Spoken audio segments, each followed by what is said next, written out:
Hi guys, welcome back to my channel. As I previously announced, I like to describe the wargame Axis of Evil you can find in the last Modern War issue. On the map board you find at the center Iran, then Iraq, Syria, Kuwait, Saudi Arabia, Afghanistan. In short, all the countries that play a central political and military role in this area.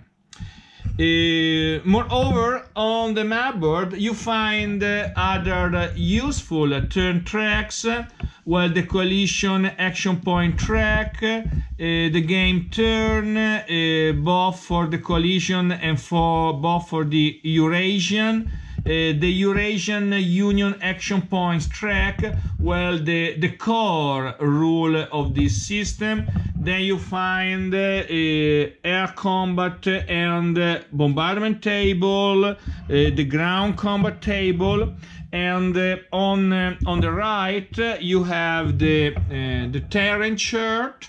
The terrain effects chart and the scenario table. Actually, you have to roll if you want to choose a scenario. Well, we are going to play the scenario that you should choose when you roll one. And I'm speaking of the scenario that gives the name of gives the name to the war game. I'm speaking of Axis of Evil. After having determined the scenario, at first you have to roll on the variable control table that you find. I'm going to show you. Well, you have the variable control table. Actually, you have to determine if Iraq is allied to the NATO coalition or is allied with the Eurasian Union led by Russia. You do the same also as regards the Peshmerga, and then you have to check if Pakistan, Afghanistan or Turkey stay allied with the coalition or they remain neutral. And last but not least, well, the coalition must place at least one starting Islamist unit in Syria, and the Eurasian player rolls one die and applies that number of reduction to Iraqi ground units. So actually, this variable control table gives a certain degree of uncertainty to the whole war game, and obviously makes each game different from another one. At first sight, beyond the playing system, this war game can be used to teach the military and political situation of the area. Obviously, after having studied carefully the article by Joseph Miranda that you find in the magazine. It is also easy to create a series of slides to be projected during a lecture about the topic. And let's take the manual that is well organized. In the first pages you find the explanation of the counters. Please remember that you find only the combat factor.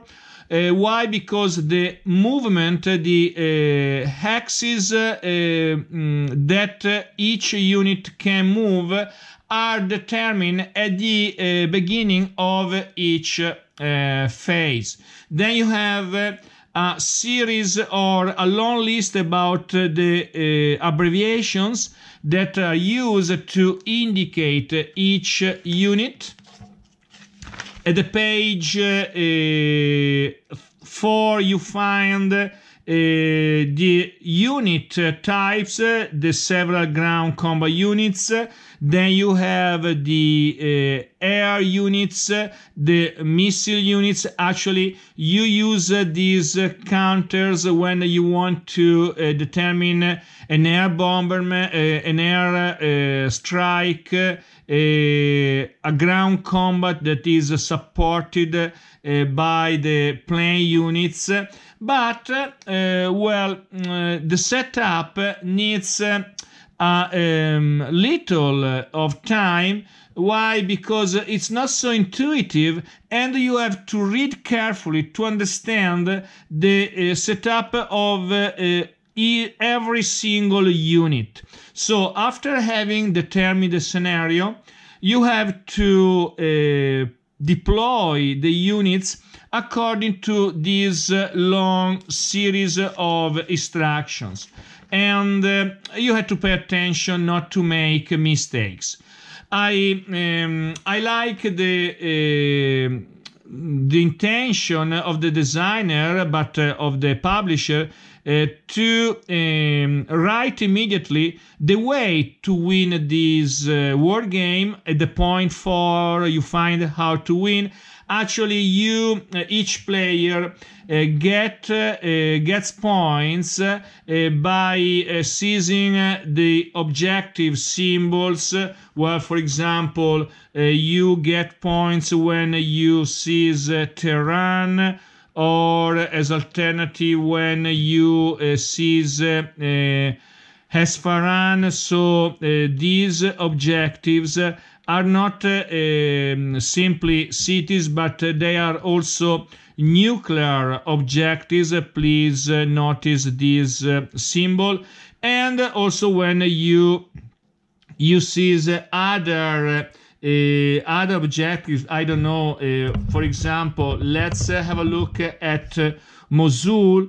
Well, Mosul is an important oil objective. In this scenario, the players get 1 point when they are able to capture Mosul, and there is also a minor base, Tikrit, that gives another point. So actually, you have to conquer these objectives to win.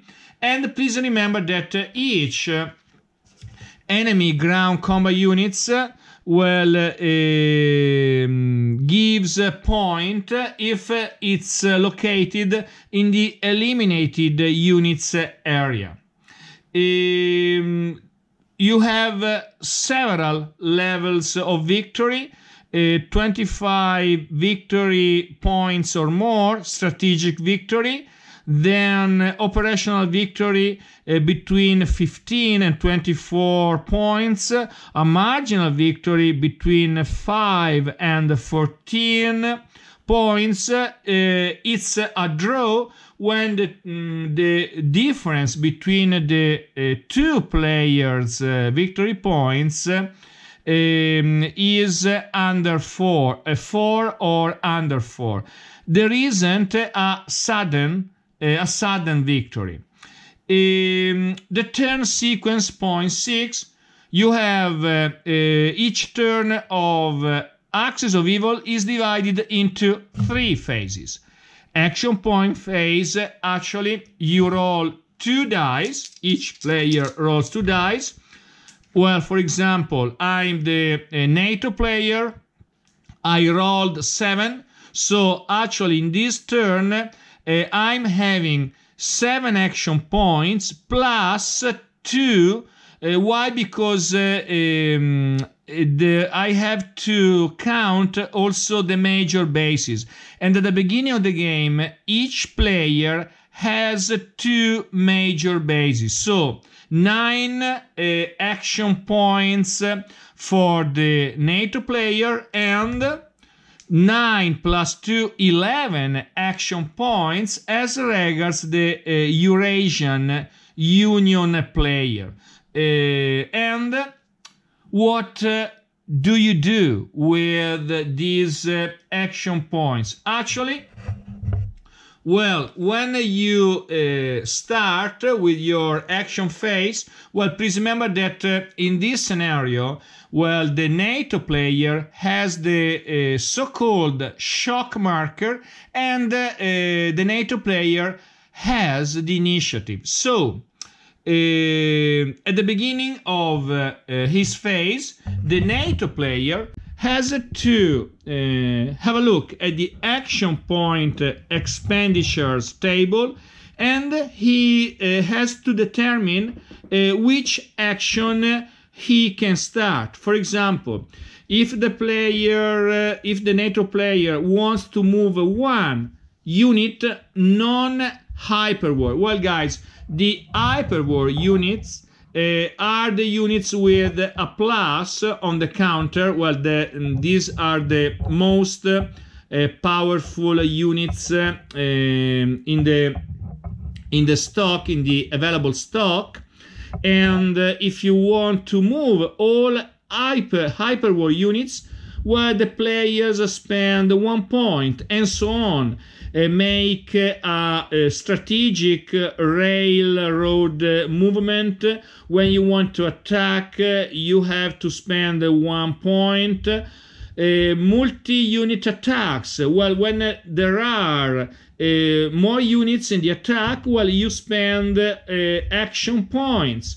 When all units are hyperwar, you spend 1 action point, and so on. Please remember that when you're moving, you can activate all the units you want. On the contrary, when you have finished to move, well, it's the second player is up.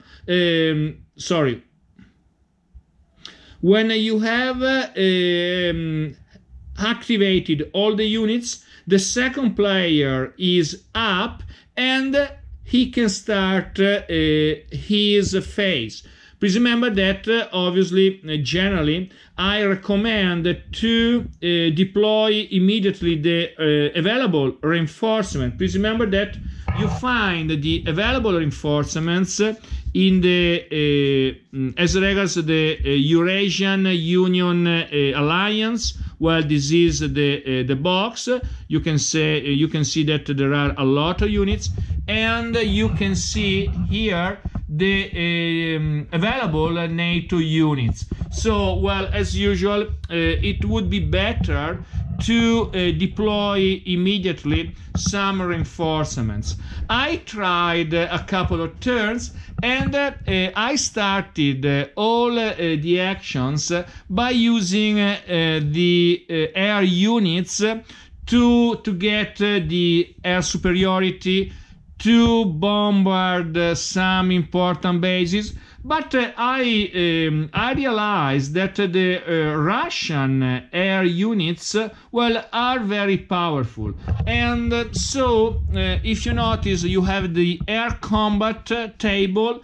Actually, A1, air superiority. Actually, when you are trying to get the air superiority, well, you can eliminate 1 or 2 attacking air units. So they are not so effective, but